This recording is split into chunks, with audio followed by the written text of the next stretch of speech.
All right, good morning, and thank you for attending. My name is Carly Fabricant. I'm the Wellness Coordinator for the school district.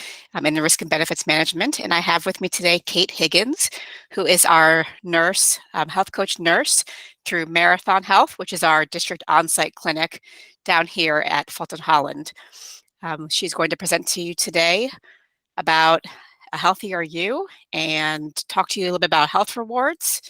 If you if you're able to, if you want to go ahead and type in the chat box, if you are on the district insurance and are participating in health rewards and plan to do so this year, let us know where you're at. And while they're doing that, Kate, you can go ahead and introduce yourself and share your screen. Wonderful. Thank you everyone for being here this morning. And as Carly said, my name is Kate Higgins as the registered nurse health coach at the Marathon District On-Site Clinic. Welcome. And I'm just going to go ahead and get set up.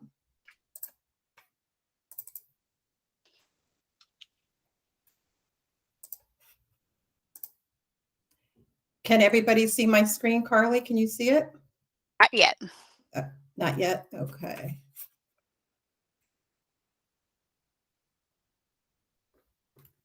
Let me see here.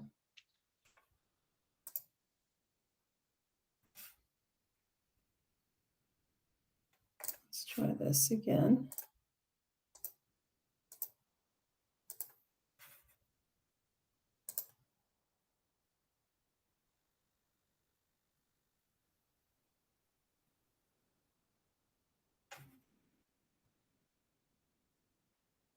Okay, Carly, I'm just having I don't see the share screen. I'm sorry on this.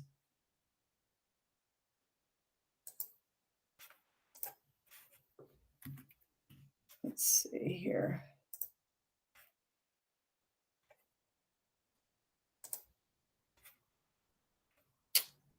Okay. Let's try this again.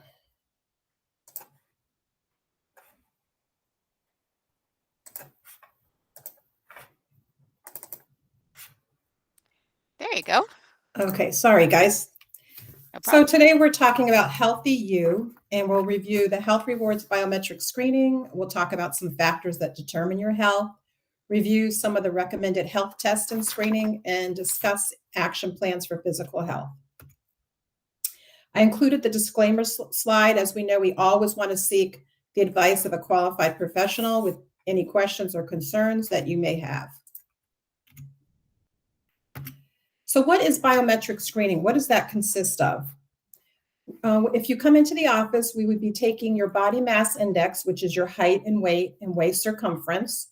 You would be getting a finger stick to obtain your LDL cholesterol, your total cholesterol, your fasting glucose blood sugar, and your blood pressure. So why are these numbers important? Why do you need to know these results? Well, it's definitely an indicator of well-being, and the measurements help your doctor know what actions to take, and knowing your numbers is one way to identify your lifestyle changes. It's an opportunity to support living your best life, and it can also save your life. So body mass index, it's a person's weight in kilograms divided by the square height in meters. This is an inexpensive screening method for your weight category. There's two types of body fat: visceral body fat and subcutaneous body fat. Visceral fat is the fat that surrounds the internal organs. Subcutaneous fat, on the other hand, is body fat that is close to the skin surface and is considered less dangerous and easier to lose. Now, studies have shown that with visceral fat, you're more susceptible to heart disease, stroke, diabetes, and hypertension. Cholesterol. The American Heart Association journal Circulation shows that long-term exposure to elevated cholesterol substantially increases lifestyle risks for heart disease. So for every 10 years, you have even mildly elevated cholesterol between the ages of 35 and 55, your risk of heart disease may be increased by nearly 40%. So what are the different types of cholesterol? Well, there's two different types. The LDL cholesterol, you may have heard a provider call this lousy cholesterol, or your HDL, which is the healthy, happy cholesterol. The LDL or bad cholesterol can join with fats and other substances to create the buildup in arteries. This buildup is a thick, hard substance known as plaque or fatty deposits. If the plaque ruptures, a blood clot may form at the location and travel in the bloodstream, causing the stroke or heart attack. So that's the dangerous cholesterol. The good cholesterol actually removes the bad cholesterol from the arteries back to the liver, where it is removed from your body. The following ranges are provided by the National Institute of Health. The optimal range is where we have the lowest risk of heart disease, heart attack, or stroke. So too much bad cholesterol, again, increases your risk for coronary heart disease, heart attack, or type 2 diabetes. So what is a tip? Well, eating foods naturally high in fiber, such as oatmeal and beans, which can be black beans, pinto beans, kidney beans, lima, and others, and unsaturated fats, which can be found in avocado, vegetable oils like olive oil and nuts. These foods may help to prevent and manage high levels of the LDL or bad cholesterol and triglycerides while increasing the HDL, the good cholesterol. Triglycerides is another component. It's the most common type of fat in your body. Like cholesterol, your body produces triglycerides, and they are found in food. Triglycerides can also contribute to plaque buildup and is considered when calculating total cholesterol. So your HDL plus your LDL and 20% is your total cholesterol. High cholesterol usually has no signs or symptoms. That's the problem. The only way to tell if you have high cholesterol is to get your cholesterol checked with a simple blood test called a lipid profile.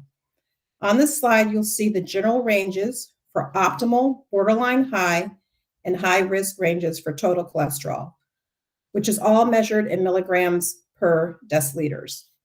It is recommended for those that may have a high risk condition such as high blood pressure, diabetes, or those with a familiar history may need to get their levels checked more often than annually. You want to talk to your primary care physician to determine when your cholesterol should be drawn and how often. And you see here as a reminder that the Health Rewards targeted measurement is less than 200. Systolic blood pressure is generated when the heart contracts. That's always your top number. It's called systolic. And the diastolic bottom number pressure is generated when the heart relaxes between beats.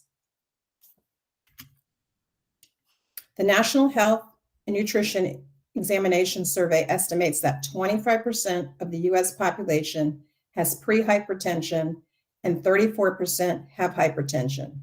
Symptoms are often none. You may feel dizzy or lightheaded, fatigued, or you might have a headache. But high blood pressure is often hereditary, and it can develop over time. For the Health Rewards targeted measurement, the goal is to have less or equal to 140/90.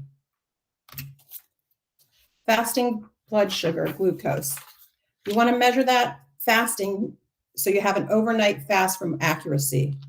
The Health Rewards targeted measurement is less than 100. 100 to 125 indicates pre-diabetes, and 126 or higher indicates diabetes. So let's look at some other tests and screening that you may get, not necessarily when you come in for your biometrics, but this could be done on your annual physical. The hemoglobin A1C is a blood test that measures the average of your blood sugars levels over the past 3 months, and you actually don't have to be fasting for this. It's a reliable indicator of diabetes or pre-diabetes. Undiagnosed or unmanaged diabetes can be dangerous because you may feel fine and not realize that the damage is occurring within your body. Although you may not feel sick, high blood sugar levels can damage the blood vessels and the organs. If you're undiagnosed with diabetes, keeping the blood sugar under control decreases the risk of complications such as blindness, kidney failure, impaired wound healing, nerve damage, and heart disease. Some other screenings that you may get done is starting at age 45. Since May 2021, that actually changed. The age level went down. You may need to get your colonoscopy for your rectal cancer screening. Pap tests begin at age 21 for women, mammograms at age 40. Your eye exam, it depends on your health risk factors. If you have a chronic health condition, it may be annually, or if you have glasses or contacts, it may be more often, or cataracts or glaucoma. Vaccinations can vary. Hepatitis C is a one-time test for adults between the ages of 18 and 79. We want to keep an eye on that liver. And then, of course, the dermatology is skin cancer is once a year, and age 45 for the prostate screening cancer. Now, these can change with familiar history. So if you have a strong history in any of these categories, the physicians may want to bring you in at an earlier age. So how can you improve your target measurements? Once you get your numbers and you know where you're at, what can you do? Well, one of the things we know is physical activity. If you are new to physical activity, you want to start with the 5 to 10 minutes of exercise and gradually build up each week. Studies have shown that the biggest gain and benefits occur when going from no physical activity to being active for just 60 minutes a week. But you always want to speak with your primary care physician before starting an exercise program, especially if you have certain cardiovascular, metabolic, or pulmonary conditions such as coronary artery disease, diabetes, high blood pressure, asthma, or COPD. Self-monitoring or a stress test may also be recommended before beginning an exercise program. So just start slow. That's your goal. So adults should get at least 150 minutes of moderate intensity aerobic activity per week, or 75 minutes of vigorous intensity activity per week, or a combination of both. Even brief bouts of activity offer benefits. For instance, if you can fit in 30-minute walk, if you can't do it all at one time, just do 10-minute walks instead. Break it up during the day. Adults should also incorporate muscle and bone strengthening activities, plus stretching as often as possible for flexibility. The most important thing is pick up something that you like to do. Is it walking, climbing the stairs, jogging, bicycling, yoga, tai chi, gardening, weightlifting, swimming? Whatever activity that you enjoy, start with that. And you can always try a new hobby and add in a new hobby. Even taking the stairs at work or parking your car in the farthest corner of the parking lot is a start for your activity.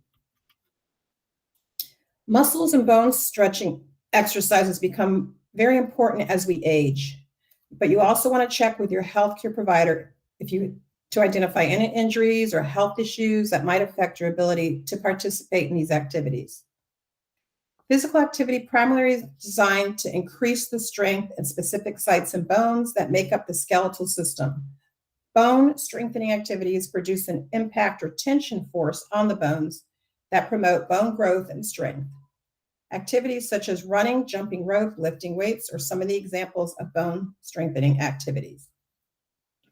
Strengthening exercises, along with stretching and balance exercises, help to prevent bone mass and reduce the risk of falling. Some of you may have seen this healthy eating plate put out by Harvard. And basically, the goal is to have half your plates with fruits and vegetables. You want to make half of the grains you eat whole grains. Choose a variety of lean protein foods. Compare sodium, so watch your sodium labels. You want to drink water instead of the sugary drinks. Supplements as needed, and alcohol in moderation. And some of you may know this, but we do have a registered dietitian health coach on staff as well. She is available for virtual visits or telephonic visits or in-person visits. So feel free to set up an appointment with her to discuss nutrition in depth, and that's a benefit for all of you. Good sleep. Good sleep habits can help you, and it's referred as sleep hygiene. You may hear a provider talk to you about that. So what do you need to do? What are some of the habits that can improve your sleep health? The big thing is you want to be consistent. And this can be tough. You want to go to bed at the same time every night and get up at the same time in the morning. But a lot of us use the weekends to sleep in, or if we happen to be binging on Netflix or Hulu and we get into a series, it can be a little bit challenging. You want to make sure that your bedroom is quiet, dark, relaxing, and very comfortable temperature. Turn off, remove electronics, turn off the TVs, computers, and smartphones at least an hour to 2 hours before you go to bed. You want to avoid large meals, caffeine, and alcohol before bedtime. And you want to exercise during the day because that can help you fall asleep easier at night. So as you can see in this diagram, that for adults, for all of us, we need 7 hours or more a night minimum. That's what's recommended. So just to review again, these are your goals for your health rewards program. You want total cholesterol less than 200, fasting glucose less than 100, blood pressure less than or equal to 140/90, body mass index 27.5 or less, or a 2-point improvement from 2022, and your LDL cholesterol less than 130. So understanding your behaviors and any associated risk benefits is the first step in taking charge of your health. The next step is to improve the at-risk ranges or to maintain the numbers within the healthy range and engage in healthy behaviors. So we've discussed some specific behaviors for improving BMI, blood pressure, cholesterol, and your A1C. If you haven't already noticed, some of these behaviors overlap. Healthy nutrition, being physically active, managing stress well, maintaining a healthy weight, and avoiding tobacco use are actions that will support your overall health, quality of life, and longevity.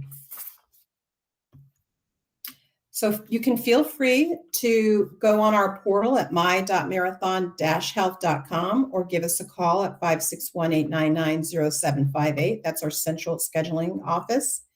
If you go on the portal, you would want to choose step 1, 2, and 3. So 1 is your name, but 2 is the drop down where you would choose wellness screen. And that's actually a 15-minute increment. It's a nurse visit to come in and have your measurements completed. And then you would choose in-person visit. But if you call the 899 number and they say, oh, there's no availability, you can ask them to transfer you to the front desk, because sometimes there might be a time slot that we have that we can release to you for biometrics. So please feel free to do that as well. And I just want to thank you so much for this time. And I know that Carly's going to open up the chat room in a moment. But again, here are our clinic hours and locations and some of the services that we provide. And there's my list of references as well. So that's that slide again, if you needed to take a screenshot, or that information is also on the school district website. Thank you so much, Carly, and the group. Thank you, Kate. And I know that the living in Jupiter, that the clinic is not convenient for you, but keep in mind that the copays are less. They're only $10 for a sick visit. So if you ever need it, if you can't get into your primary care physician's office, you can always come down and go to the clinic. And again, as I mentioned, the services that Kate and our dietitian Nicole provide are at no cost to you. So you can also get generic medications at the clinic and complete your health rewards, biometric screening there, and whatever else it is that you need.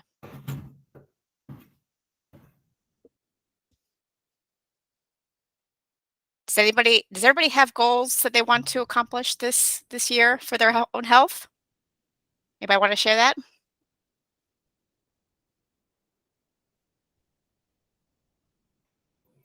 Mine is going to bed on time at the same time every night.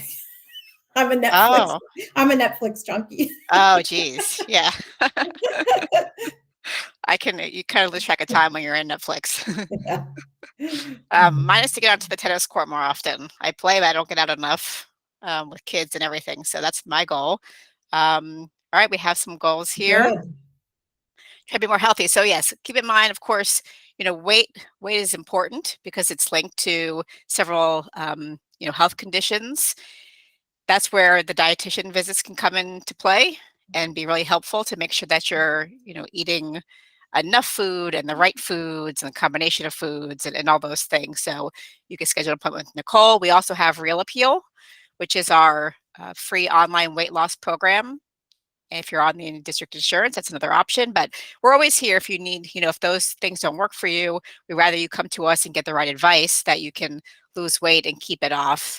So we're always here to help you if you need any guidance and direction.